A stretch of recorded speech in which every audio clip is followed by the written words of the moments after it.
ntago nzi ndi murumuna wa Nsabi ko mukuru wanje yantorotse sakigira I Kigali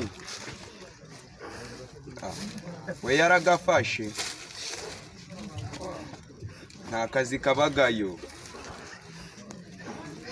nazanye umugore nawe ari kuntesha umutwe muri iyi minsi ndi gucaha nacaha byose bikanga yaje guhingira umuntu nabyo bikanga abana nabo barenda konshwanyaguza bigenze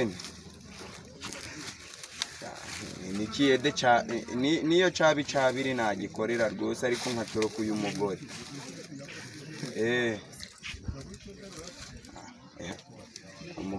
umugore w'iki gihe ni danje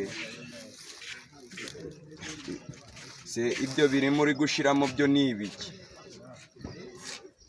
avuga ko nimba ushaka kuntuka nabyo mbimenye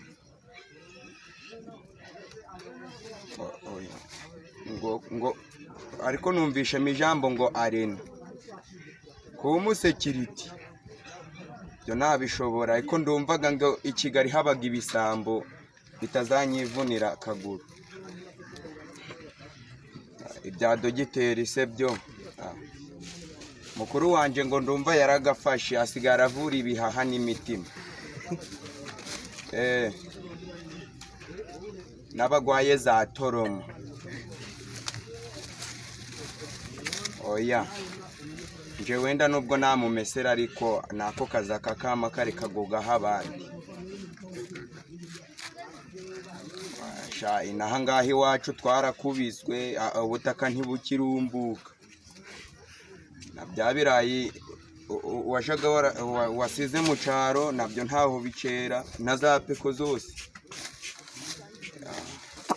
murebe uko iminwa zabaye inzara yaranyishe rwose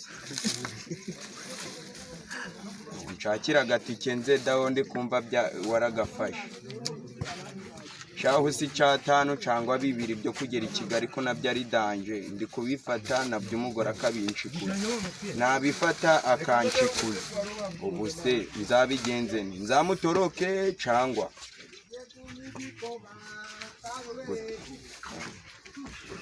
n'ubundi ndaje no kugenda nkabona abana bari kwayura imbere yanje benda kugaganyuzamo n'imitima sinzi nimba nzabatoroka rwose nzigendera umugore udashaka gukora byo ntago namutunga